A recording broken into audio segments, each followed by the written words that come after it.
Hoje temos no Dizendo a Verdade uma dupla que veio lá de Brasileia, lá na pontinha do mapa, colado com a Bolívia, e conquistou Caruaru e o coração do Brasil. São eles Adriano e André, os irmãos médicos que trazem uma combinação improvável e poderosa: emagrecimento e evangelho. Juntos, eles arrastam uma legião de mais de 620 mil seguidores no Instagram, cada um com sua missão bem definida. Enquanto um ajuda o povo a vencer a batalha contra a balança, o outro leva fé e cura além dos remédios, unindo ciência e espiritualidade em cada atendimento. Essa dupla é pura inspiração e tem muita história para contar. Então segura essa energia do norte ao nordeste, porque hoje a conversa vai ser de peso e de alma. Estou aqui recebendo o Dr. André e o Dr. Adriano, mas antes da gente começar a nossa conversa, nós vamos ver um vídeo que conta um pouquinho, ou que mostra um pouco da rotina desses dois grandes profissionais. Coloca no ar. Esse remédio que o Dr. André Ricardo não pode oferecer, mas ele está contido nessa farmácia, feita pelo autor da tua vida, o médico por excelência, Jesus Cristo de Nazaré.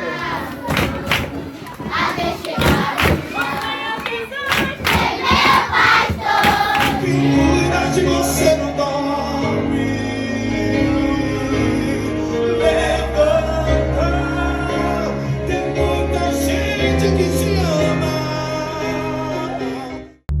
Doc, eu já fiz de tudo e não consigo emagrecer. Eu desisto.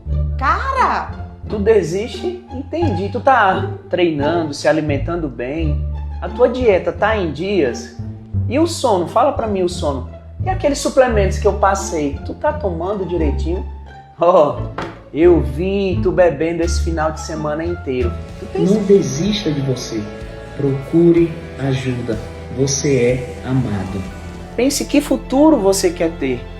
Não aceite a obesidade, não romantize a obesidade.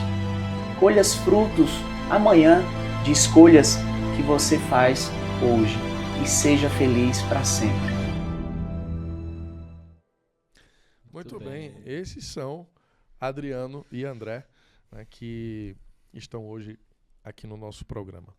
Doutor Adriano, doutor André, eu quando pensei em fazer esse podcast, pensei em fazer um espaço, um ambiente onde a gente pudesse receber aqui pessoas que tenham história para contar, que tenham histórias que sejam inspiração e motivação. E logo no início, quando tive essa ideia, eu pensei em vocês dois, a gente não poderia, né, logo nesse começo do programa, não recebê-los aqui. Por isso que fiz tanta questão de recebê-los hoje. Mas eu queria começar falando um pouquinho, contando a história de vocês. Vocês vêm lá de Brasileia. Isso. Como é que foi a infância de vocês dois? Adriano. As perguntas aqui são para os dois sempre. Agradecer, deputado. É uma honra para nós estarmos aqui com o senhor. Temos maior respeito, consideração, admiração pelo trabalho que o senhor faz pelo estado de Pernambuco, em todo o Brasil, né, com grandes projetos. E a gente se sente muito honrado mesmo, mais ainda de poder chamá-lo de nosso amigo. Claro.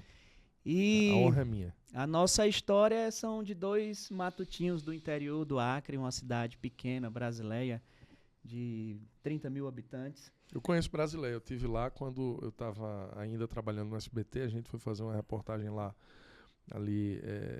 Colbija, fica do lado da Bolívia, né? Isso. A matéria era sobre tráfico de drogas, e a Bolívia é um dos maiores produtores de cocaína. Exatamente, a gente é daquela região... Conheci sua cidade lá. Isso, que é divisa, ali a gente chama a tríplice fronteira, né? Então a gente tem ali uma fronteira com Bolívia, Peru e o Brasil. Mais à frente, em Assis Brasil, que é uma outra cidade a 100 quilômetros, e nós somos de Brasileia, que do lado de Epitaciolândia e com a divisa mesmo com a Bolívia. E tivemos uma infância, eu acho que diante de todas as dificuldades que enfrentamos, mas uma infância boa, diferente da realidade hoje desses jovens, que a gente brincou muito descalço, jogou muita bola no asfalto quente descalço e conseguimos aproveitar mesmo. Seus pais são... Qual a atividade deles? O meu pai, ele hoje é aposentado da Polícia Civil, foi delegado lá atrás, né? Depois, na época que o delegado não precisava ter o curso de Direito, então era a indicação do governador. E aí, depois que mudaram as leis, ficou como escrivão, mas tem essa raiz política também. Meu pai foi político durante muito tempo. É vereador eleito É agora, vereador né? agora vereador? eleito, depois de... Ganhou agora. Depois Depois de 20 anos voltou 20 a ser anos, eleito. tem uma história muito bonita lá. A gente cresceu dentro da política e a gente ama isso e vem deles mesmo. Então, a gente tem esse sangue político aí, vem dos nossos pais. E nossa mãe é professora. É Foi nossa professora. primeira professora, né, do infantil, né, do pré-escolar. E é historiadora, mas também é aposentada, funcionária pública aposentada. E como é que nasceu assim esse desejo pela medicina? Vocês vêm ali de uma cidade muito pequena, lá no interior do Acre, né? Naturalmente as condições ali para estudar são muito diferentes daquelas de quem vive numa capital. Sim. E vocês têm no DNA de vocês a marca da simplicidade. Sim. Vocês são dois caras muito simples no trato, no dia a dia, na forma de se comunicar com os outros. Mas como nasceu esse desejo pela medicina? Em 2005, nós fomos contemplados com uma bolsa. Eu ganhei uma bolsa de estudo através Você sempre foi um bom aluno no colégio? Sempre fui um bom aluno. E aí... Foi, doutor André? Eu sempre pedia fila para ele. Então passa. Sempre sentava atrás e bate na cadeira Porque dele. aqui é dizendo a verdade. Ele sempre... Quem ia para recuperação era ele. Ele sempre foi para recuperação. Teve um momento até engraçado. Então vocês estudavam juntos na mesma sala? Sempre. E aí São gêmeos em tudo, até estar Isso. junto na sala de E aula. aí uma vez ele ia fazer uma prova e precisava tirar, acho que 9. E aí eu já entrei para fazer a prova já aprovado, né? Se eu tirasse 0, eu já estava aprovado. E a gente conseguiu trocar as provas. Nós jogamos a prova no chão e na hora de recolher, ao invés de eu recolher a minha, eu recolhi a dele.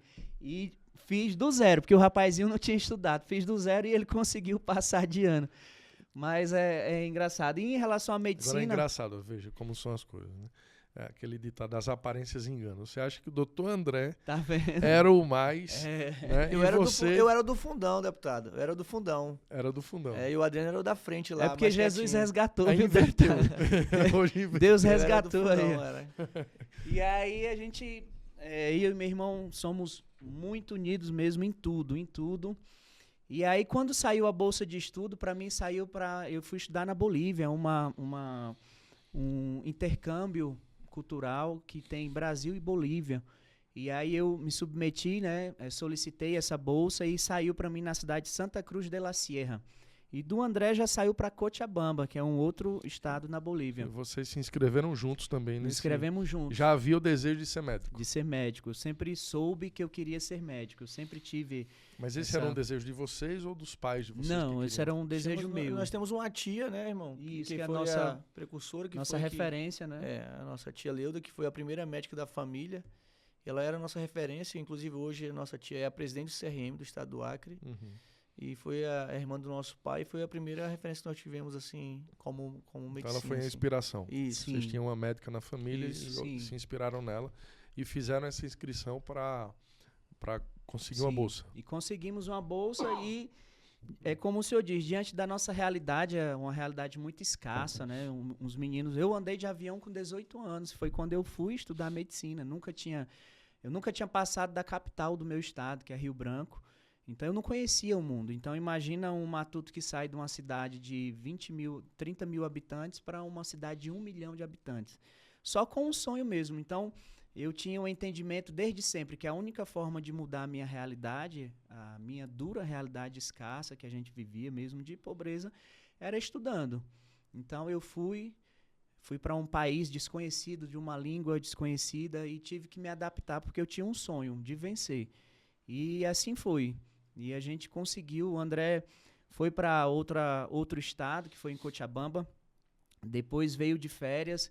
E aí terminou que ele tinha uma namorada, né? Que é a ex-esposa Risla, uma pessoa maravilhosa. E terminou que engravidou a namorada. E aí meu pai sempre foi muito rígido, sempre foi muito brabo e disse, ó, pronto, agora você não vai mais voltar para estudar, você vai ficar aqui e vai cuidar da sua... Trancou a faculdade. Trancou a faculdade. Sim. Porque, na verdade, em 2005, a bolsa do Adriano saiu para medicina e o meu saiu para direito internacional. Ah, direito. Aí eu fui fazer direito internacional na San Simão, que é a Universidade Sim. Federal, em Cochabamba, mas aí, quando eu voltei de férias, aí aconteceu isso que ele falou, né? Minha namorada, na época, engravidou e meu pai disse, agora você vai casar com a mulher, com a filha do homem e tal. E eu fiquei em 2006... E aí, em 2007 foi quando eu decidi voltar a estudar medicina e aí fui para Santa Cruz, para perto dele lá. Você, em 2007, voltou a estudar e quis Isso, fazer medicina. Isso. Na mesma faculdade. E aí voltou Sim. para o estado onde eu estava, né? Em Santa Cruz de la Sierra, na Bolívia. E aí as dificuldades só aumentaram, porque quando ele voltou para estudar, ele já voltou com a esposa dele e com a filhinha dele. Beatriz tinha 8 meses, né? Isso. E a gente, deputado, morou num quartinho que era do tamanho desse seu estúdio aqui, só com um banheiro, quarto e uma cozinha que era pra gente cozinhar. Vocês dois e mais... Mas minha sobrinha, a filha A deles. e a esposa. Isso. E aí eu lembro esse rapazinho aqui dormindo no chão, no colchão no chão, com a filha dele e a esposa. E assim, e a gente foi indo, né? A gente não tinha, na verdade, a gente não tinha dinheiro. Pra ter ideia, a gente se formular. Eu recebia R$500, que era o que meu pai mandava pra mim. E o André recebia um pouco mais do que isso, porque tinha a família, né? Que o pai também mandava. Que o meu pai também mandava. Então a gente não tinha luxo, a gente não tinha nenhum tipo de conforto mesmo, né? Eu e o Adriano, a gente pedia para que o meu cunhado ou meus pais me mandassem cupuaçu num isopor para Santa Cruz e a gente saía vendendo nas lanchonetes, nos restaurantes cupuaçu.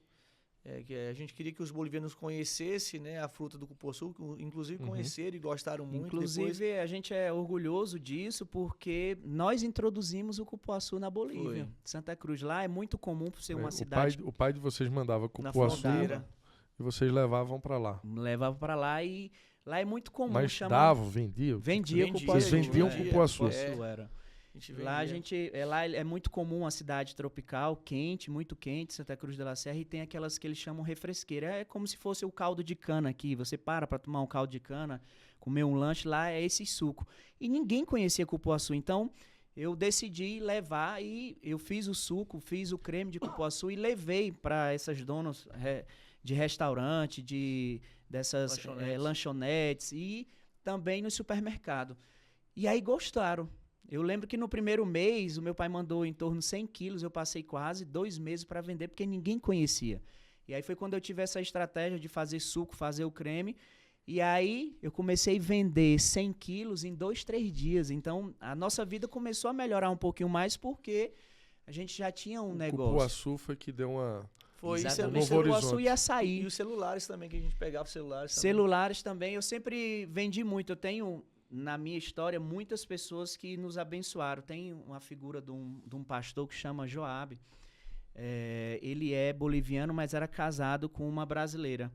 E aí ele trazia celulares dos Estados Unidos e vendia por atacado. E aí um dia ele me chamou, brasileiro, quer ganhar o dinheiro? Quero, só que ele não me conhecia.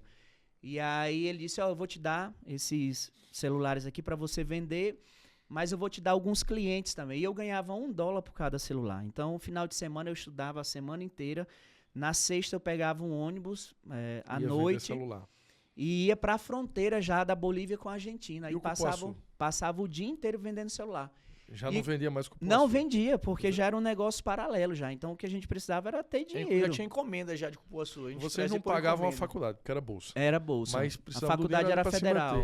Principalmente o doutor André, que estava com filha, esposa, enfim. Então, o cupuaçu e a venda de celular que seguraram a onda ali no tempo de faculdade. E em 2009 veio o câmbio, o dólar, né? Porque o dólar, o real se valorizou muito com relação ao dólar. E a gente começava a tirar dinheiro em dólar e mandava para a fronteira e lá o meu cunhado trocava em real e isso aí a gente tinha um lucro. Então a gente começou a trabalhar com câmbio, dólar e real, todos os dias. E ajudou bastante. A gente sempre teve, hoje não mais, mas a gente sempre teve a ideia de que médico era sempre de família rica, né? Que tinha condições ali de pagar uma boa faculdade, enfim, de ingressar numa faculdade de medicina tinha que ser filho de rico, né? Hoje isso já está ficando virando coisa do passado, mas essa história de vocês inspira muitos jovens que estão nos assistindo agora e que têm um sonho. Sim. Né? Essa conversa aqui é sobre sonho. Né? Vocês têm um sonho de se tornarem médicos e conseguiram ali com muita dificuldade a bolsa, entraram na faculdade e para se manter foram vender cupuaçu, vender celular e vender o que aparecesse pela frente. Exatamente. Né, para ir se E manter. a vida, na verdade, ela começou a melhorar um pouco mais já em relação a dinheiro já nos últimos 1 ano, né? 1 ano e meio, porque foi quando a gente começou esse negócio.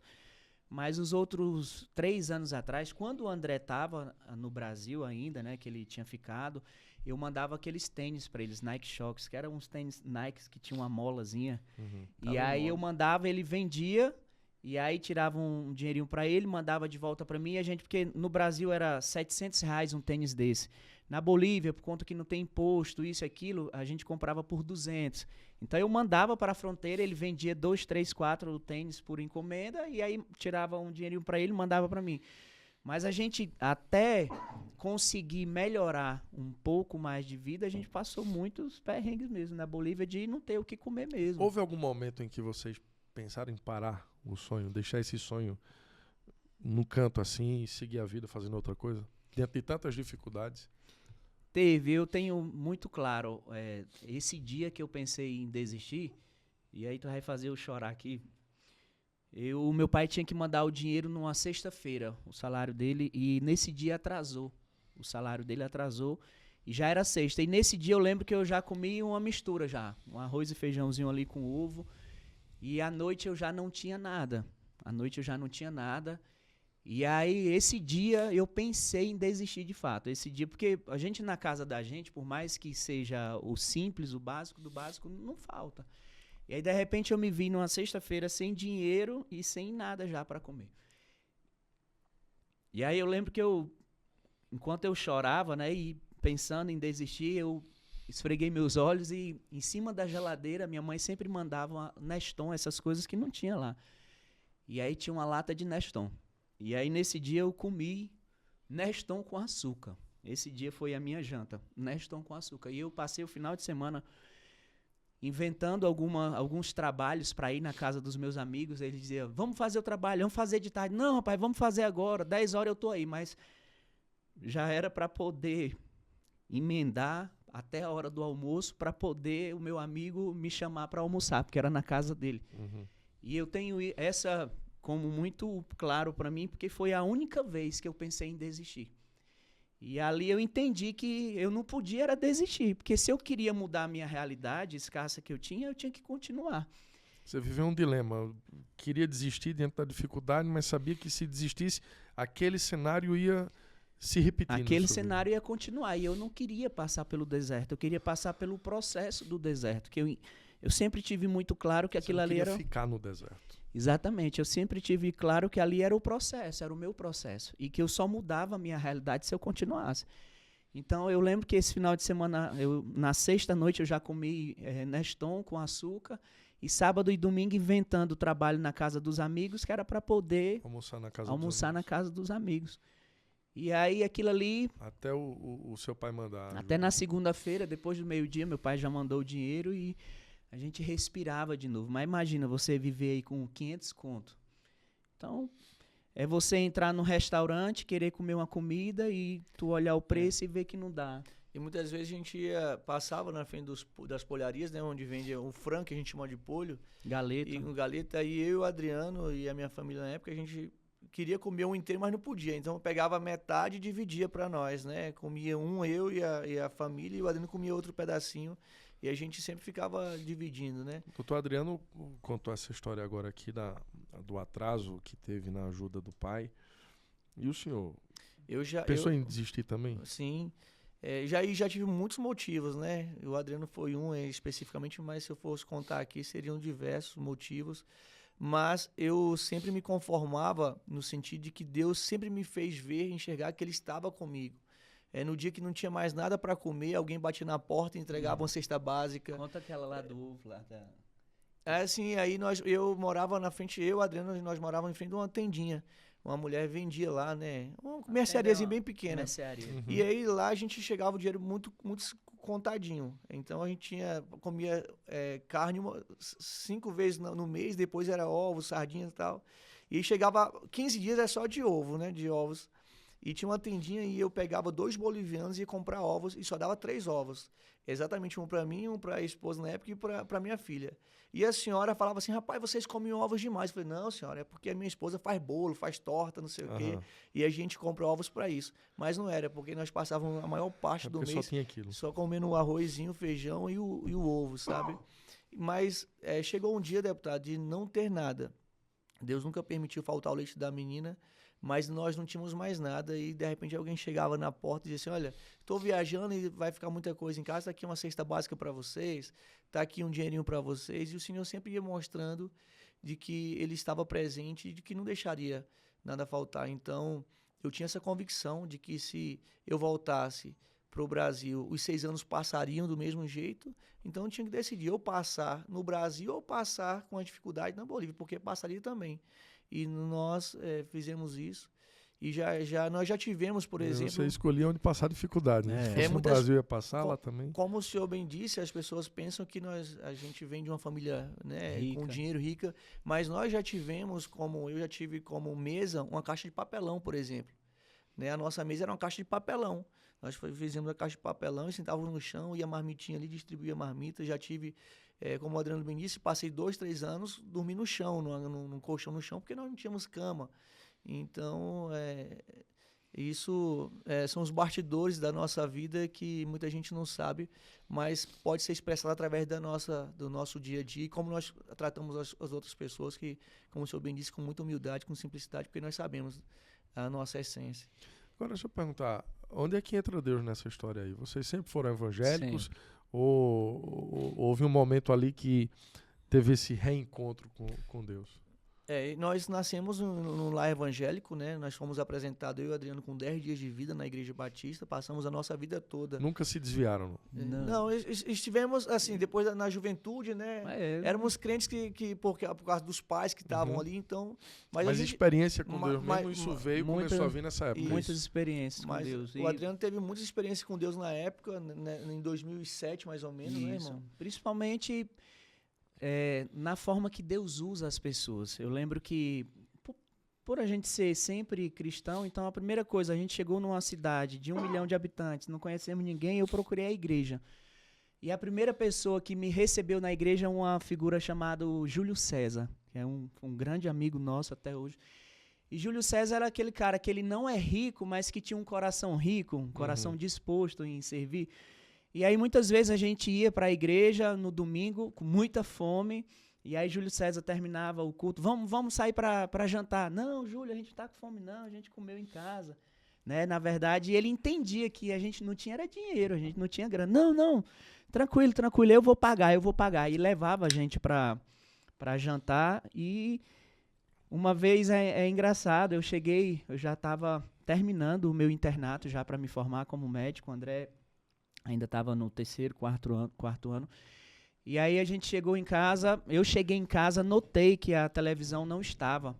Na verdade, entraram, né, no nosso apartamento, roubaram tudo. Roubaram tudo. A televisão, esse aqui, quando levantou que foi fazer o leite para a filha dele, não tinha, levaram até o botijão de gás. Levaram. E aí, a gente não tinha dinheiro. Como é que a gente ia... A minha sobrinha não ia ter o leite para fazer a água quente porque a gente não tinha dinheiro. E aí, de novo, Júlio César chega e deu dinheiro para a gente poder comprar o botijão de gás, porque nem isso a gente tinha. E aí as pessoas, quando eu conto isso, as pessoas acham que Júlio César era uma pessoa rica. Não, ele era pobre também, mas ele tinha um coração sérvio, ele tinha... Então a gente via o poder de Deus, como o André diz, a gente passou todas as dificuldades do mundo, mas sempre tinha uma provisão, sempre tinha. E aí, deputado, eu fiz uma viagem já de volta lá como médico. Imagina, eu passar nos lugares onde eu não podia entrar porque não tinha dinheiro. Um restaurante que eu queria comer, mas eu não podia porque eu não tinha dinheiro. E o amigo que me levava para comer, agora eu levo ele para jantar no melhor restaurante que tem.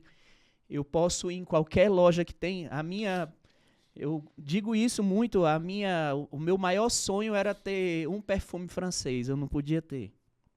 E mal a gente tinha o Quasar, que era o que eu mais usava, do Boticário.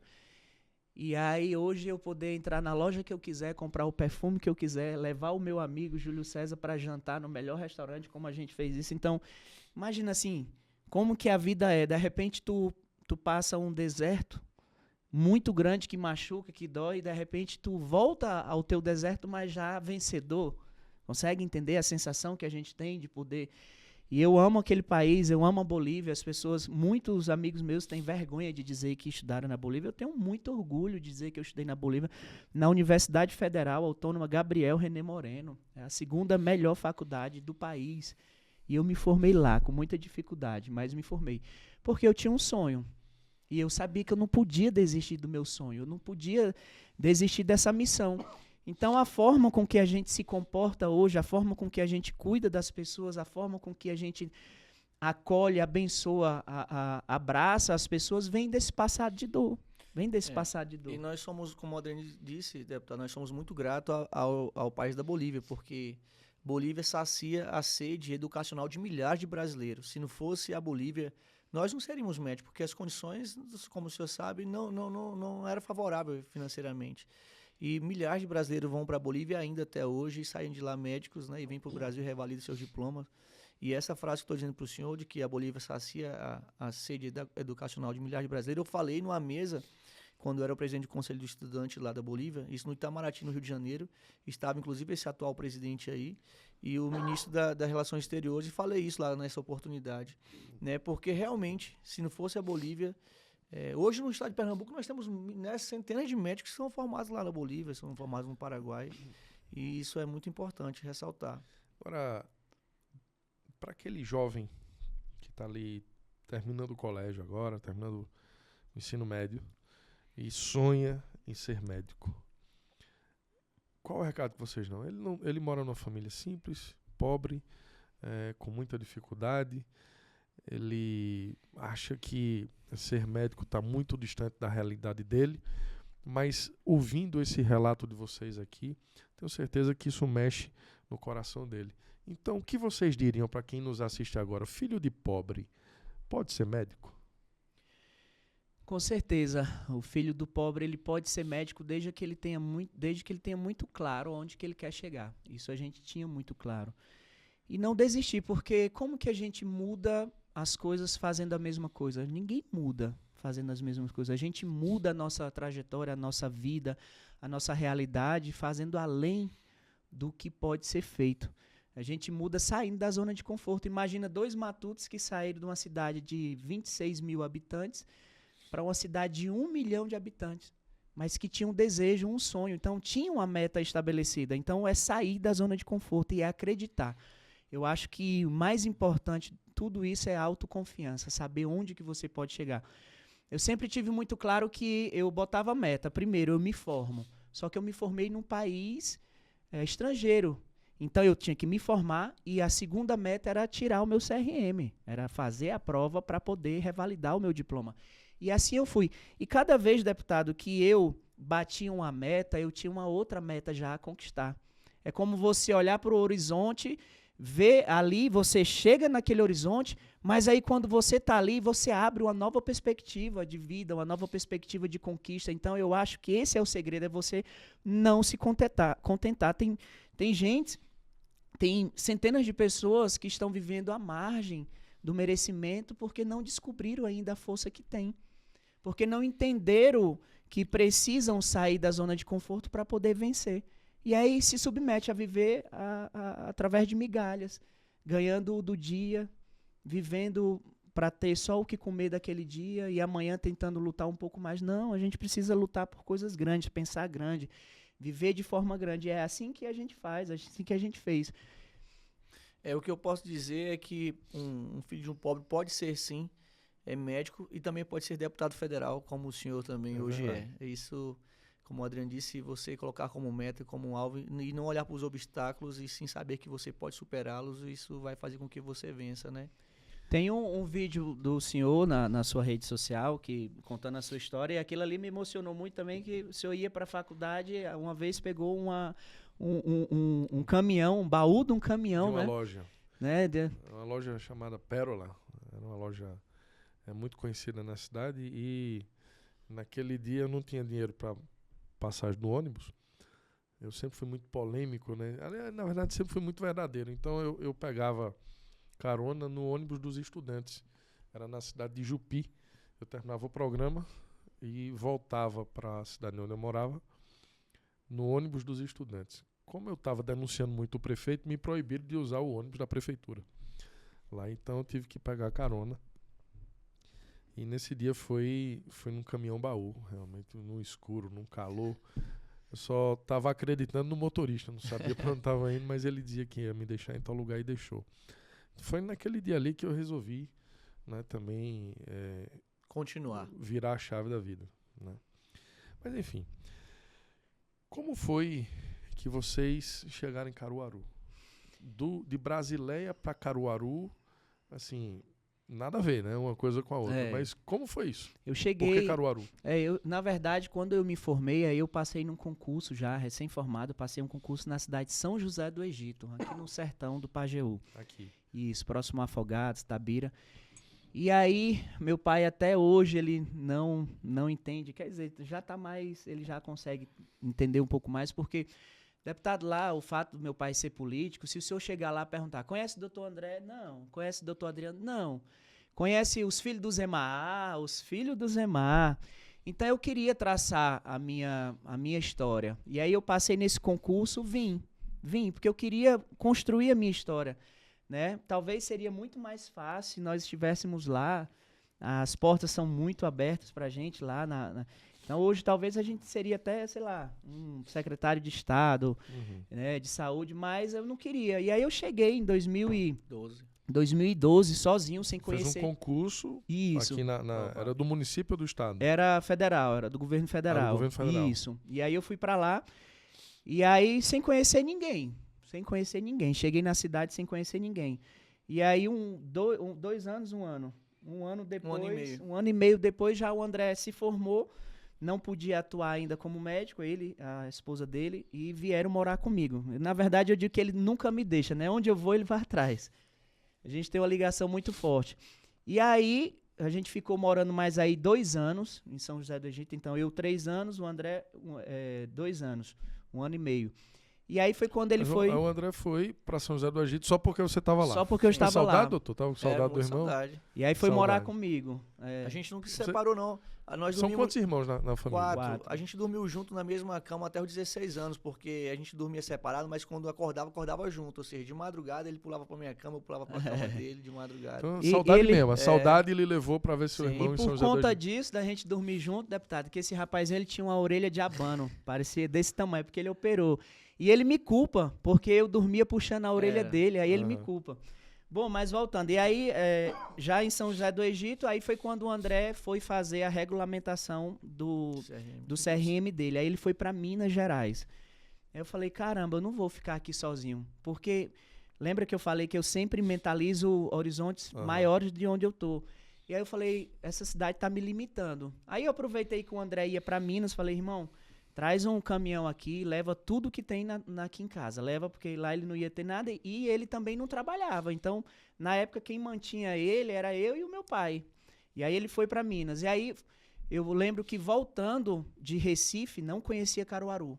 Falei, vou entrar aqui nessa cidade. Entrei ali na Polícia Rodoviária Federal, pela UPA, a UPA é ali. Entrei, dei o balão, já saí lá na feira e saí de novo na BR. Sabe quando tu sente? Eu falei, essa é a cidade. É aqui. Eu quero morar aqui em Caruaru. Então foi assim que você assim conheceu que Caruaru? Foi. De passagem, passagem. Resolveu entrar, se apaixonou. E aí eu falei, eu quero morar em Caruaru. Só que eu não conhecia uma só pessoa, eu não conhecia ninguém. Com um mês... Isso foi em que ano? Isso já foi em 2015 já. E aí com um mês eu tava aqui, a minha televisão, porque eu tinha dado tudo pro André, e um quadro que na época a namorada tinha me dado, e o meu carro. E aí eu lembro que eu fui abastecer o carro e vi o nome Pousada. Eu falei, vou dormir aqui, porque eu não conheço nada.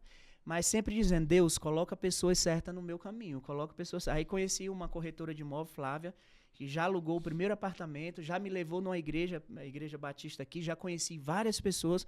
E fui dar um plantão em Altinho. O médico faltou e eu fui dar esse plantão. Você já fez uma rede de conhecimentos Uma rede de ali? conhecidos. E fui dar um plantão em Altinho, e aí, de repente, gostaram de mim. E eu nisso, fiquei. o André em Minas. O André em Minas já. Minas.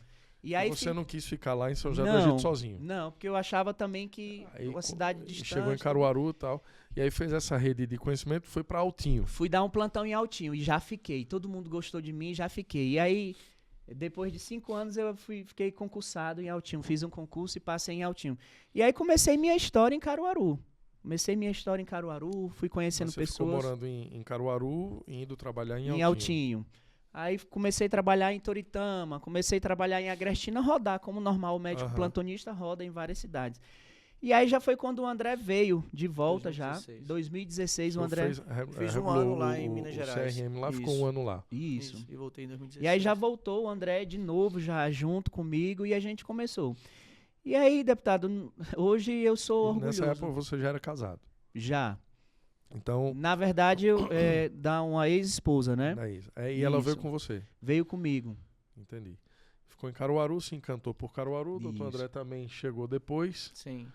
E também Mas quando eu gostou, cheguei em Caruaru, as portas já estavam abertas por ele. Porque né? ele já tinha aberto já as tinha portas. aberto, tinha um Então, ano aberto. ele já estava habituado Isso. aqui e começou a lhe introduzir Sim. também na rede de Inclusive, relacionamento. ele, quando eu cheguei, o primeiro plantão que eu dei foi exatamente em Altinho, também, que ele já tinha as portas abertas lá. E depois disso aí. Eu fui diretor lá do 2016, hospital de Altinho, depois Isso. o André ficou e é como diretor eu até estou- hoje. eu estou como diretor desde 2017 lá. Então, depois que você voltou de Minas, foi que, de fato, começou sua carreira na medicina. 2016, exatamente. Já em Caruaru. Caruaru. Já em Caruaru. Agora vamos lá pro foco. Antes de adentrar no mérito aqui dos dois caminhos que vocês seguiram na medicina, você sempre volta lá, você vai mais lá no norte, lá em Brasileia, do que Adriano. Adriano vai menos. Você vai mais. Eu vou mais. E aí agora, quando você voltou essa semana, né? Eu voltei segunda-feira, ontem, né? Segunda-feira. E Foi aí ontem, trouxe né? pra gente aqui, isso aqui é uma... Trouxe essa Ba- bananinha do seu Samuel, banana. que essa famosa aí Vamos é a famosa bananinha que o Acre todo come, que todo mundo que vai de lá traz. É famosa lá. A famosa bananinha do seu Samuel. Seu Essa Samuel aí. tem uma história linda e criou a família dele todo vendendo isso aí na É. rua, viu? E a gente, desde criança, 5 anos que a gente come essas bananas aí. Rapaz, é bom mesmo. É, essa bananinha aí, Mas quem você só come trouxe ela... uma, foi? Eu trouxe um de presente pro senhor, mas tem lá em casa, sabe? Bom, Eu Muito vou bom. presentear. Bom. E quero aproveitar a oportunidade para lhe convidar para o senhor voltar ao Acre novamente na nossa cidade, quando o senhor Eu vou. puder. E agora nós voltaremos juntos, se Deus quiser, para o senhor conhecer Mas lá a agora nossa não, mais cidade. pra fazer reportagem lá. Mas Esse homem isso, se arriscou droga. Pro Peru, rapaz. não sei. foi, Mas vou exatamente. visitar Vai visitar a nossa família dos meus família, dois vai ficar amigos. conosco lá, com certeza. os vendedores de cupuaçu É porque que eu... se tornaram médicos. Exatamente, eu continuo lá ainda com a minha raizinha de um gadinho, com uma terrinha lá, e o Adriano gosta de investir aqui em Caruaru, né? E eu continuo lá com meu pai lá, É, eu digo que eu ainda sou, com mato. eu digo que eu sou é bom caruaruense, né? Eu ganhei o título de cidadão caruaruense e eu quero Agora há pouco, né? eu quero daqui 60, 70 anos morrer em Caruaru. Eu criei os meus melhores amigos aqui, porque eu saí do Acre com 18 anos, hoje eu tenho 38.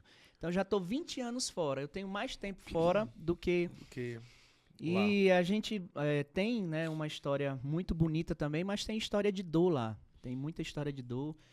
Meu pai foi um cara mais brabo que eu já conhecia, o amor da nossa vida, mas durante muito tempo foi uma pessoa que machucou muito a gente também, né?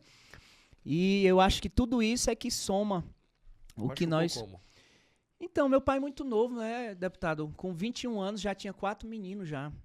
Assumiu um cargo, né, de poder muito jovem também. Meu pai era brabo demais, ele batia na gente até porque não tinha água gelada. Não é porque não tinha água, é porque não tinha água gelada. E durante muito tempo isso na cabeça da gente bagunçou muito. Hoje meu pai, graças a Deus, é um homem de Deus, Era é um uma homem rotina de... Foi uma criação muito rígida, muito né? rígida, né? Dele bater na gente. Eu lembro que uma vez ele me deu uma pisa e o André teve até uma convulsão e era muito, muito doido, né? Meu pai vivia uma vida muito... Ele já tinha aquela coisa de ser policial, né? Isso, Sim, muito é durão. policial. Então, lá a gente era os meninos modelos, né? Que não saía pra festa, nunca fez nada de errado, nunca isso, nunca aquilo. Mas, na verdade, eu costumo dizer que a gente lá fora era uma família espelho, mas dentro de casa a gente vivia uma podridão, né? E a gente fala isso com muita tranquilidade, porque Deus curou tudo isso. Então, meu pai era tão brabo que ele ganhava as eleições sem dar um discurso, porque ele era gago, ele nem sequer ele falava. Quem dava o discurso era minha mãe e ele só acenava e estava tudo certo. E hoje, para quem não falava no telefone sequer, quem não dava um discurso, hoje meu pai prega na igreja. Então, a nossa vida mudou. Então, a gente tem uma vida de 1985, que nós nascemos, a 2005. E 2005, Deus botou todo mundo no liquidificador, moeu todo mundo, e isso dói muito, e refez, é uma nova vida. E hoje o nosso pai é o nosso orgulho, a pessoa com quem a gente mais tem referência de homem, de honestidade, mas que não tem como não ter deixado sequelas, né? E essa forma de que eu e o André, a gente se doa ao próximo, a gente deve muito a ele também, porque meu pai, eu lembro muitas vezes, ele tirava a gente da nossa cama para poder alguém dormir, alguém que chegava da roça, né? Alguém que precisava de um tratamento médico. Então, vê que diante de toda a dor, mas tem muita coisa boa também. E a gente guarda essas coisas boas, né? Que ficaram do ensinamento que ele fez com a gente. Agora, Exatamente. em Caruaru, vocês seguiram rumos diferentes na medicina. Você se tornou um nutrólogo muito famoso. E hoje tem uma legião de seguidores no Instagram. E o Dr. André se tornou um cara conhecido nacionalmente pelo trabalho que faz dentro dos hospitais, graças à porta aberta pela medicina. Sim. Como foi a sua decisão de desenvolver esse projeto, que é o Momento Sem Receita? Então, o Momento Sem Receita, ele nasceu em um momento de dor também, né? Como o Adriano havia falado, sobre os processos, sobre o deserto. E como eu tinha dito para o senhor, nós nascemos num lar evangélico, mas nós estávamos afastados, né? Em 2019 foi quando verdadeiramente eu conheci a Cristo, no dia 9 de dezembro de 2019. Eu tive um encontro com Deus, porque até então eu também fazia essa medicina convencional, né? E aí em 2019, quando eu tive esse encontro com Deus, foi que eu percebi que a medicina poderia ser usada como um instrumento em minhas mãos para poder fazer além daquilo que a ciência podia fazer. E eu percebi naquela oportunidade que a ciência realmente era limitada, deixando então o meu eu para trás, deixando a minha vaidade, o meu achismo, achando que podia fazer muito pelas pessoas e permitindo com que Deus então fizesse, né? E nós temos até um texto, que é o texto do Momento Sem Receita, que se encontra em Atos capítulo 3, versículo 6, que é quando Pedro chega com o João na porta da igreja Formosa e tem um paralítico lá, né, e que pede dinheiro para ele. Ele disse: olha, eu não tenho dinheiro, não tenho ouro, não tenho prata, mas o que eu tenho eu te dou. Levanta em nome do Senhor Jesus. Porque Pedro, antes, deputado, ele era rico, ele era pescador, então ele tinha muitos barcos, tinha muitas redes, tinha muitos peixes, mas ele não podia fazer nada pelas pessoas. Pedro tinha tudo, mas não tinha nada. Mas agora Pedro disse para aquele homem que não tem mais nada, mas ao mesmo tempo tem tudo. O senhor entende? Pedro não tinha tudo antes, mas não podia curar um paralítico. Agora Pedro não tem nada, mas pode fazer o que o dinheiro não faz. E foi isso que eu descobri, que eu tinha uma medicina, mas não podia fazer nada pelas pessoas, porque achava que tinha tudo. Mas agora eu tinha tido uma grande perda, não tinha nada, mas ao mesmo tempo tinha aquilo que podia fazer com que vidas fossem transformadas, que é o que o Momento Sem Receita faz. Mas você foi além disso. Você vai além de pregar o evangelho nos hospitais. Porque pregar evangelho nos hospitais é algo até comum. Você vê o pessoal das igrejas né, visitam os enfermos ali nos dias de visita e tal. Levam a palavra, mas você é diferente. Você faz um culto, você envolve. Eu vi aqui um vídeo no seu Instagram dos profissionais que trabalham ali contigo, dos enfermeiros, chorando, emocionados, recebendo aquela palavra, né? Você envolve todo mundo. Sim. E é como se fosse o Espírito Santo ali usando você. Não é você que está ali. Você está sendo um instrumento. É uma graça, né? É uma graça. Você já foi perseguido por isso? Já fui perseguido, fui processado, né? E graças a Deus fui absolvido, eu acho que o ano passado. Quando eu estive pregando a palavra de Deus lá no Blitz de Albuquerque, na UTI em Olinda, né? E aí o diretor daquele hospital me processou, porque disse que eu não podia estar lá, porque o Estado é laico, não sei o quê. E eu falei para ele que realmente o Estado é laico e por isso me dá o direito de professar a minha fé. Mas mesmo assim fui processado e fui absolvido, para a glória de Deus. E de vez em quando aparece um outro querendo atrapalhar ali aquele momento bem ali, no né? início, é porque o André não contou, o projeto dele surgiu, né, que ele, nesse processo de dor, ele decidiu um dia ler a Bíblia antes de começar os atendimentos lá em Bonito. Em Bonito, exatamente. E aí alguém filmou, não foi ele, foi um paciente que filmou e jogou no Instagram dela. E isso bateu mais de 2 milhões de visualizações. E aí foi onde tudo começou. Então ele nem tinha esse projeto. Alguém filmou. Nasceu ali. Não, o projeto, como eu disse, ele começou no dia 9 mesmo, no mesmo dia que eu tive um encontro com Deus. Eu já peguei a minha Bíblia e fui para o Hospital de Bonito com a Bíblia debaixo do braço e disse lá. E fiz uma reunião com a minha equipe e disse que tinha tido um encontro com Deus e que minha vida a partir daquele dia seria para servir a Deus. Só que eu nunca tinha, durante 10 meses, eu nunca postei um vídeo do Momento Sem Receita, nunca postei, até porque não tinha um nome ainda. Eu não tinha postado nada sobre isso que eu fazia com a minha equipe, nem com meus pacientes, porque Deus havia falado para mim que eu não deveria postar nada e que um dia alguém postaria. E foi o que aconteceu no dia 14 de setembro de 2020. Uma senhora muito simples postou um vídeo nosso que viralizou. E a partir daquilo ali eu entendi que realmente era o lançamento do projeto que agora eu poderia fazer o Momento. E nesse vídeo você estava lendo a Bíblia? Sim, constantemente, leu de madrugada. Leu a Bíblia e deu uma palavra, né? Isso, eu estava falando todas as vezes que... Como eu Pra um faço até paciente. hoje. Como eu faço antes de atender, eu vou na recepção e deixo um versículo da Bíblia e deixo ali uma meditação rápida. E foi isso que eu fiz lá em Bonito. E aí o vídeo viralizou com mais de 270 mil compartilhamentos e mais de 10 milhões de visualizações, na verdade. Agora, doutor André, você naturalmente deve ter muitos casos assim para contar, mas conta aí algum caso que se tornou emblemático para você dentro desse projeto. Por exemplo, alguém que estava ali já desenganado pela medicina e só esperando a hora mesmo de morrer, e você chega, não é, além, obviamente, do seu talento como médico, mas com esse projeto evangelizando ali aquela pessoa. Você é um médico que poderia estar passando ali uma receita tradicional, sim, mas a receita que você leva é a palavra de Deus e essa pessoa conseguiu a cura. Já aconteceu isso? Já sim, são vários, né? Mas eu vou lhe contar um que me marcou muito, que foi exatamente no Covid, no final de 2020, lá em Bonito.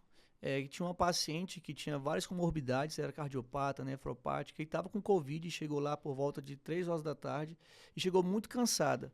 E aí eu fiz o atendimento com ela e quando foi 7 horas da noite, eu fui e fiz um Momento Sem Receita, né, lá fora na recepção do Hospital de Bonito, e o filho dela estava lá. Inclusive ele gravou aquele momento e nisso a paciente já estava estável, porém ainda desconfortável. E aí ele gravou aquele momento, eu não sabia que era filho dela até então, e aí saí para jantar, 8 horas, fui no lanche ali perto de Bonito, no centro, e fui comer, e quando eu estava comendo, o Jackson, que era meu companheiro de trabalho, me ligou, dizendo que a paciente tinha descompensado. E quando eu cheguei, essa paciente estava na sala vermelha só gaspando. Gaspando é quando o paciente está dando aqueles últimos respiros, a respiração bem já de morte mesmo. E naquela época ninguém sabia muito o que fazer. A gente tinha até medo de entubar, porque tinha medo de contaminação e tal. Então nós entramos num acordo de que aquela paciente não tinha mais critério de entubar e que ela tinha que esperar ela morrer, que infelizmente era assim que estava acontecendo no começo, né? E aí eu chamei a família, né? Fui lá fora e disse, olha, sua mãe está muito grave. Doutor, mas vamos transferir? Não, mas não tem mais critério de transferir. Mas vai entubar? Não tem mais critério de entubar, porque realmente, deputada, ela estaria morrendo. Ela estava com a saturação de 40, por exemplo. E aí estava eu, o Jackson e a nossa enfermeira dentro, e eu saí para conversar com eles e disse, vocês têm fé? Temos fé sim. Então eu falei, orem a Deus, porque Deus pode fazer um milagre na sua mãe. E nisso eu voltei para a sala, né, para a sala vermelha, e comecei a orar. E levantei, estendi as minhas mãos e comecei a orar por aquela mulher. E impressionantemente, depois de uns 10 a 15 minutos, aquela mulher que estava gaspando cianótica voltou a ficar com a cor rosada e voltou e levantou e sentou na maca que ela estava e disse, eu estou aonde? O que está acontecendo e tal?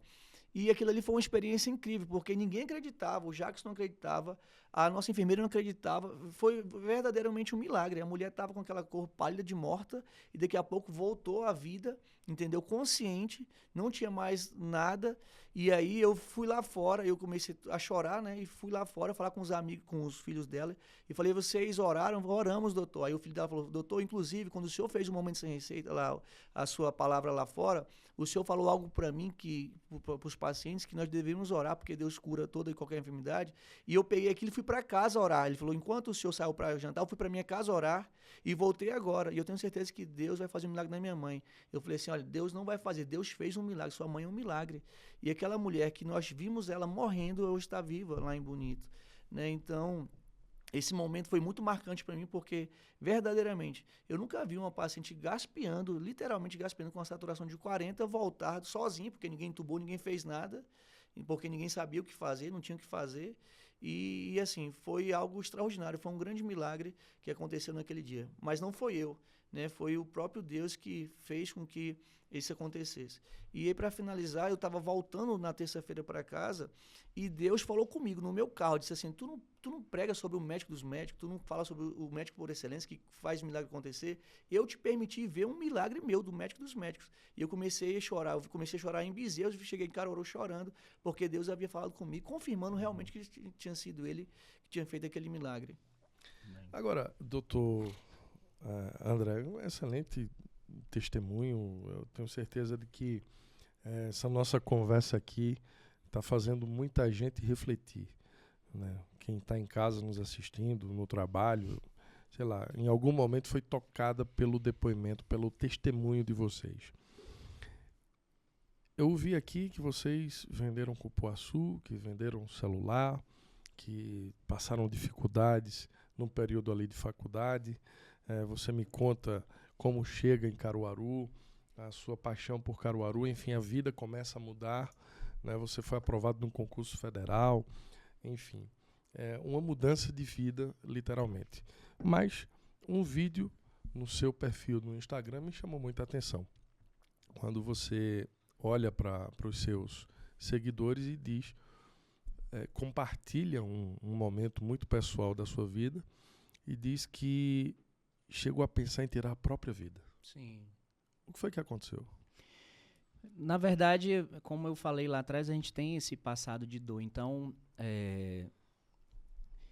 como o meu pai era uma pessoa muito rígida, muito brabo, e a gente vivia mesmo só pela graça, né? Meu pai, às vezes, até agredia nossa mãe, e a gente via isso, e eu sempre fui muito inconforme. Mesmo sendo o mais novo da minha casa, eu sempre fui...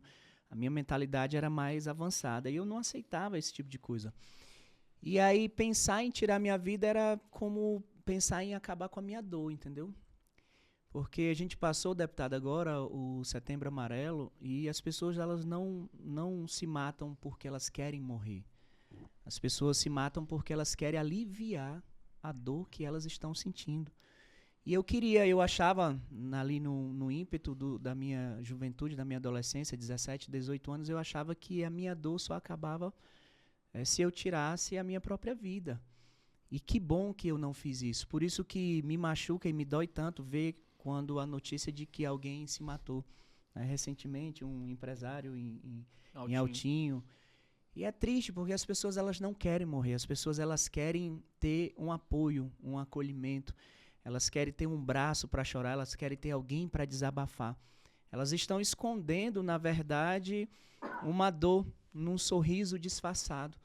Então eu já pensei, sim, em tirar minha vida, porque eu achava que era a única solução. E que bom que eu encontrei o meu propósito, que bom que eu encontrei a minha missão de vida, que o legado que eu quero deixar é isso, de ser aquele cara abençoador de vidas. E conforme a gente cresce mais, a gente vai ficando mais exposto na rede social, a gente vai adquirindo também pessoas para falarem mal da gente, pessoas que não conhecem a nossa história, que acham que... eu que o diga, né? O senhor sabe bem o que é isso.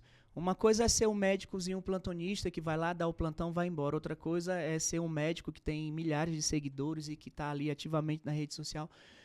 E ninguém fala do fracassado, ninguém fala de quem já está na pior, ninguém fala. As pessoas... E eu comecei a mentalizar, a entender isso. As pessoas falam de quem tem luz e conseguem entender que a luz ela ofusca a treva. Então, é isso que eu penso hoje. Então, eu aprendi isso graças a muitas terapias, porque a gente tem que fazer terapia para poder sanar essas dores e poder conseguir viver. Porque senão a gente... O que tem de médicos falando mal de mim? E não é porque eu faço as coisas erradas nem nada disso, e sim porque simplesmente eu sou o que eu sou. O André conta, esqueceu de contar que a primeira perseguição que ele teve foi lá em Bonito. Como ele começou a crescer muito na cidade, a dona da cidade, como é o nome dela, que era a sogra, a secretária de saúde, a sogra do ex-prefeito, mandou tirar ele, sem ter feito nada, mandou tirar ele só porque percebeu que as pessoas estavam... Julieta. E olha, ele deu a volta por cima, né? Começou em Bonito e hoje... pese a ter sido perseguido lá em Bonito, ser tirado do plantão só porque estava levando o evangelho, e Deus continuou honrando, entendeu? Então a vida da gente é assim, a gente tem que continuar. O senhor passou aí, relatou pra gente um momento de desespero, né? Você tentou tirar a própria vida. E muita gente passa por isso hoje, são pessoas que estão ali com depressão, com crises de ansiedade, com algum problema, e estudos apontam que uma das grandes causas hoje da depressão é a pessoa que tenta ter uma vida mais saudável, emagrecer, né, perder peso. Ela se olha no espelho, não se acha bonita, ela acha que aquele está com excesso de peso, isso vai provocando uma autoestima baixa. Então, foi por aí que você enxergou, disse, pô, eu quero ajudar essas pessoas. Sim. E vou me dedicar na medicina. Sim, eu encontrei ao emagrecimento. Encontrei a minha missão aí. As pessoas, deputados, elas não estão obesas porque elas querem ser obesas. As pessoas, elas não comem muito porque elas querem comer muito. Isso é uma doença, a obesidade é uma doença crônica que não tem cura. E as pessoas estão romantizando. Hoje a gente vê essas blogueiras aí romantizando a obesidade. Então aquilo é um distúrbio psiquiátrico, psicológico. Ninguém come muito porque está ansiosa, porque está cheio de traumas, porque está cheia de medos, porque não se aceita, porque a autoestima está baixa. E tudo isso gera e demanda energia, e tudo que demanda energia demanda mais fome, mais estresse. E aí vira um círculo vicioso. Eu como porque estou ansiosa, e eu engordo porque comi muito. E eu como muito, eu fico com a autoestima baixa. Então, consegue entender que é um círculo vicioso e que precisa ser quebrado. Ninguém nasceu para ser gordo. Ninguém nasceu para ser obeso. Agora, o que você precisa ter é autoconhecimento sobre quem você é e onde que você quer chegar. E romper, sair da zona do conforto mesmo e romper. Porque é difícil a gente fazer a escolha, comer uma picanha ou comer a salada. Escolher entre um hambúrguer ou escolher entre um pão fitness. É difícil. Um suco ou uma Coca-Cola. Um suco ou uma Coca-Cola. Essa escolha é difícil. Mas eu tenho certeza que é mais difícil você se olhar no espelho e estar se sentindo como o senhor mesmo mencionou. Feia, autoestima baixa, gorda, cheia de celulite, as mulheres. Então, a gente, dentro da nossa possibilidade, tem que fazer a escolha mais difícil, mas o melhor difícil. O curioso é que você transformou isso... Você é um nutrólogo hoje muito conhecido e é conhecido pelo seu jeito de se comunicar. Sim. De transmitir essa mensagem para os seus pacientes. De forma simples. Né? Você envolve ali, né? Tem um acompanhamento, não é simplesmente aquela consulta, o cara paga, vai lá, faz a consulta, vai embora. Nesse vídeo que a gente exibiu aqui no começo, você brinca ali e diz, eu vi que você estava bebendo. Ou seja, você acompanha seus pacientes, você vê a vida delas ali no Instagram. Na verdade, eu digo para todos os meus pacientes, eles entram a primeira vez no meu consultório como pacientes, mas eles já saem como meus amigos, porque eu tenho facilidade de fazer amizade. E eu trago essa medicina de forma mais simples, porque, veja, a realidade de cada um é diferente. A minha realidade é diferente da sua. Como é que eu vou dizer, deputado, o senhor vai ter que levantar às 6 horas da manhã, fazer atividade física, tal hora o senhor vai se alimentar, vai comer esses... Tu tem dia que tu não consegue nem tomar o teu café da manhã porque tu tem votação na Câmara, tu tem isso, tem aquilo. Então, eu me adapto à realidade do paciente. Dentro desse contexto, eu escolho o que vai ser melhor dentro daquela realidade. E isso te torna mais leve, não é algo pesado. Tem que fazer assim, não.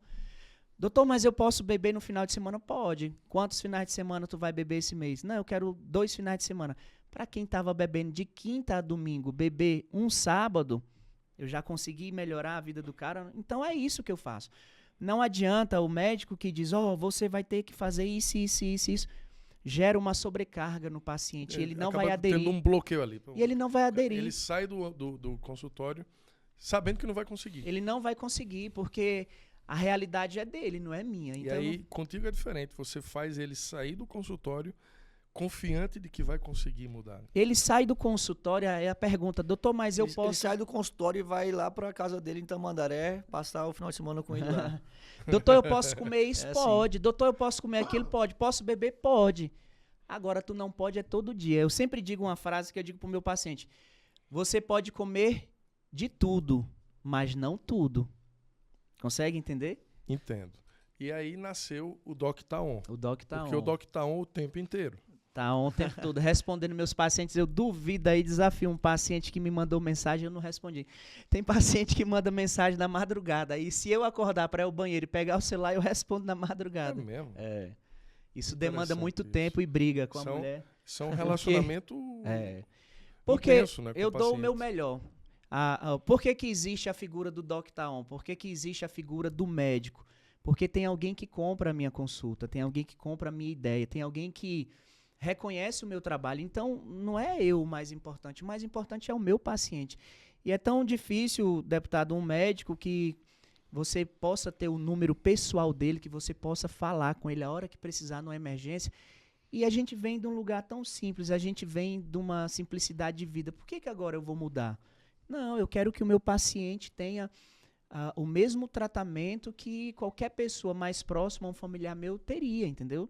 E esse é o motivo de que eu não abandono o SUS. Hoje eu vivo 90% do meu particular, das consultas particulares. Estar no SUS, se eu for pensar financeiramente, para mim, não vale a pena financeiramente, porque o que eu ganho no meu consultório em 2 dias é o que eu ganho 1 mês no SUS. Mas por que eu estou no SUS? Tem a velhinha lá com o vídeo da galinha. Porque a forma de eu retribuir o que Deus fez na nossa vida é atendendo essas pessoas do mesmo jeito que eu atendo no meu consultório particular, eu atendo elas, aquelas pessoas que não têm condições financeiras de chegar numa consulta particular.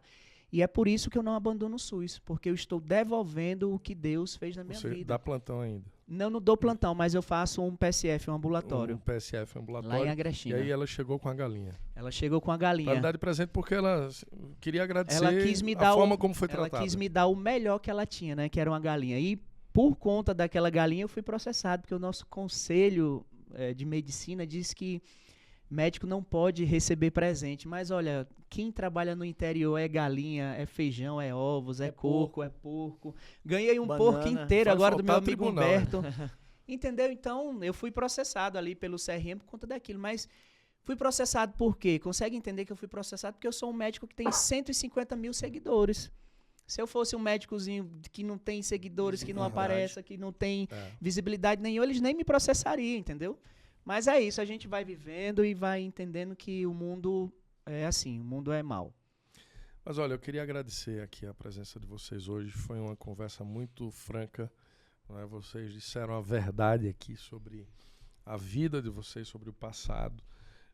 E quero aqui desejar tudo de bom, que continuem sendo esses caras exemplo, continuem sendo inspiração para quem os conhece e para quem tem o privilégio de conviver com vocês.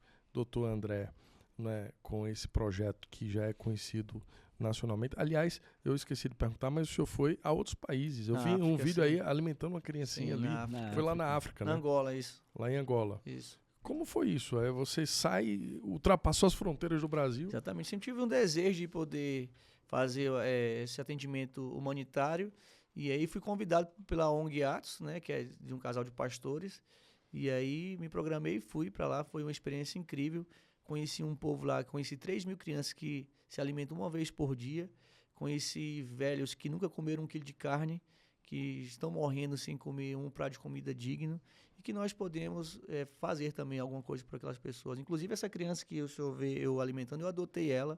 Foi. Né? Todo mês eu pago a escola dela e a alimentação, que é uma vez por dia ainda, porque é o que é dado lá na escola, né? uma vez por dia. E aí, estamos voltando, se Deus quiser, o ano que vem. O senhor já está convidado também a fazer parte da caravana do Momento Sem Receita, para voltar lá e conhecer também aquela realidade. Deve que ser uma experiência incrível. é incrível, né? uma experiência inesquecível. Passa um filme na tua cabeça filme, quando você estava ali, Muito. na época que vendia cupuaçu. Exatamente. Na época que vendia picolé para minha avó. E, assim, o mais importante, o mais interessante, na verdade, deputado, é ver aquelas crianças sorrindo 24 horas. Elas estão felizes, né? Ninguém vê aquelas crianças reclamando, ninguém vê aqueles pais reclamando, eles estão sempre alegres, felizes. Né? Essa criança que o senhor viu eu dando de comer ela comeu um prato de comida que eu acho que um homem aqui no Brasil não come.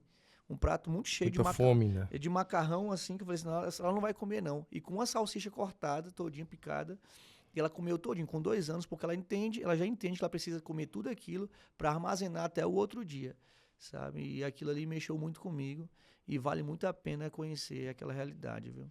Bom, quem não segue ainda o doutor André, qual o arroba, doutor? Doutor André Ricardo, DR André Ricardo, e também nós temos o do Momento Sem Receita, que é Momento Sem Receita Oficial. E o Doc Taon? Doc Taon, Dr. Marcel. Adriano Marcel. Olha, você que... qual é o teu público maior? Feminino ou masculino? Hoje eu tenho 80% é o público feminino. Feminino. Mesmo. É uma tendência das mulheres de Isso. querer... Se cuidam mais, as mulheres se cuidam mais. Essa coisa de rede social, essa era de rede social, também contribuiu para isso, porque as mulheres querem aparecer mais bonitas ali no Instagram. Antigamente não tinha Instagram, não tinha story e tal, mas hoje elas querem fazer questão disso. O Instagram é uma ferramenta pro bem e pro mal, né? Uhum. E a gente, como o senhor André, a gente usa para pro lado do bem. Pro lado do bem, para ajudar pessoas. Então eu mesclo muito a minha rede social, ver que não é só sobre medicina, é sobre vida, é sobre... Quem lhe procurar hoje, querendo fazer uma consulta, como é que é essa agenda? Tem vaga para agora ou tem vaga só para daqui a 6 meses? Eu já estou com a agenda já de dezembro já fechada. E a partir de janeiro, depois das férias, depois do dia 10 é que eu volto. Mas o povo, sabendo disso, tenta marcar uma consulta e não consegue, aí fala no Instagram comigo. Aí eu sempre dou um jeito de um encaixe, faço uma hora extra, abro agenda extra e assim a gente vai ajudando todo mundo. Agora, só para terminar, deixa eu fazer uma pergunta. Quando você está num restaurante hoje, vocês, os dois, um restaurante que pede lá, sei lá, a melhor carne, a carne mais nobre que tem lá no cardápio. Passa um filme lá da Bolívia. Você lembra daquele dia do Neston com açúcar? Eu tenho um costume de pegar o cardápio e eu boto o braço aqui no cardápio para cobrir o preço. E depois eu vou e escolho o que eu queria comer. Quando eu levantar o braço, se for o prato mais caro ou mais barato, para mim não importa. Eu estou comendo aquilo que eu queria comer, que eu quero comer. Porque lá atrás não acontecia isso. Eu comia pelo que o dinheiro dava. E eu sempre comia o mais barato, porque não tinha dinheiro mesmo. Então, toda vez a gente ora sempre, antes de almoçar ou de jantar, agradecendo a Deus, porque a gente entende que passou, o deserto passou. E como o Adriano falou, a gente tem, né, esse hábito de fazer isso, mas também não tem como não lembrar do passado e do capitão que a minha mãe fazia, né? Que era aquele bolinho de feijão com farinha, que é o que na época a gente tinha para comer muitas vezes. Então ela amassava ali e ficava ali entretendo os filhos para poder comer, porque hoje nós entendemos que naquela época só tinha aquilo. E hoje, deputado, nós podemos comer em qualquer restaurante do Brasil, mas o que me faz falta mesmo é comer o capitão da mamãe. É verdade. Nunca vai esquecer. Né? Não, jamais. Bom, a gente está terminando o programa. Vocês deixaram aqui uma grande lição de vida para todos que nos assistiram, mas estão levando também uma lembrancinha, essa caneca. Isso aí, muito obrigado. Né? Coloca lá e vocês vão sempre lembrar dessa manhã, né? desse momento que nós vivemos aqui hoje. Muito obrigado a todos que nos acompanharam até aqui. Sigam o Dr. Adriano, o Doc Taon, Dr. André Ricardo e dá um like aí também no podcast Dizendo a Verdade, que volta na próxima semana. Até lá.